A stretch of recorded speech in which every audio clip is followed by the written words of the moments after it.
vamos entender mais sobre essa questão do teto de gastos, o quanto que limita a atuação do governo, a atuação das várias áreas de governo, porque o orçamento tem de ser enquadrado, como está acontecendo agora. Nós vamos conversar com o economista Felipe Salto, que é diretor executivo da IFE, a Instituição Fiscal Independente. Felipe, boa tarde. Boa tarde, Denise. Boa tarde, ouvintes. Bom, como nós conferimos agora com a Luciana Verdolim, o presidente Bolsonaro hoje mudou de ideia, já não defende aquela flexibilização do teto, mas é uma pauta que está colocada, que divide economistas. Dentro da equipe econômica tem gente que acha que seria melhor ter uma certa flexibilização, porque na verdade engessa bastante, né, Felipe? Pois é, o teto de gastos foi uma medida muito importante no momento em que a crise fiscal começou a se aprofundar e a ficar mais visível lá em 2016. Abandonar precocemente a regra do teto pode acabar sendo prejudicial para a dinâmica das contas públicas. Agora, Felipe, seria até possível essa flexibilização no momento que a economia estiver crescendo, que houver mais receita, que não houver dificuldade para cumprir a meta e que seja uma meta menor, né? Não um rombo de 139 bilhões como agora. O essencial é que essa meta fiscal de 139 bi, ela é reflexo de duas grandes dimensões, de dois grandes vetores. É a piora da economia, que gerou uma deterioração importante das receitas, e um avanço sistemático da despesa, sobretudo a despesa obrigatória.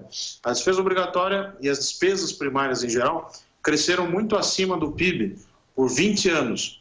Então agora nós estamos sofrendo, na verdade, as consequências desse processo de forte expansão fiscal das últimas décadas, né? Não é uma coisa que surgiu ontem.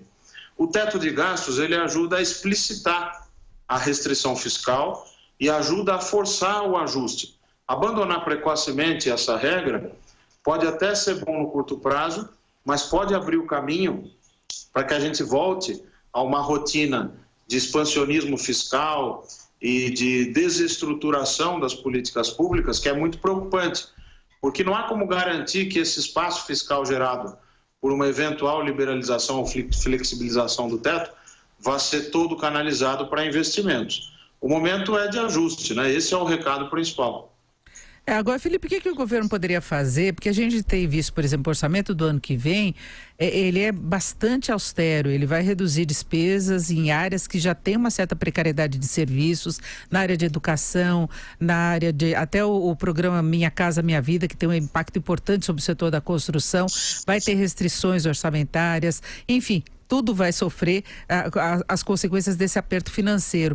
O que dá para fazer? O que é possível cortar? Por onde que seria a arrumação na medida em que a gente deve ter a aprovação da reforma da Previdência? Então, um grande problema vai começar a ser equacionado. Mas e o resto?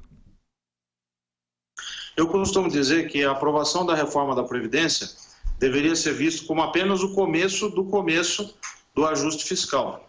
As pessoas podem imaginar que a Previdência, tendo sido difícil para aprovar e ainda nem terminou a tramitação no Congresso, ela resolva por si só o problema. Mas, na verdade, nos nossos cenários, a gente mostra que mesmo uma reforma em torno de 800 bilhões, né, olhando para o efeito no caso da União, ela não é suficiente para resolver o problema da equação da dívida pública, o crescimento da dívida em relação ao crescimento da economia. Para isso vai ser necessário muito mais coisa.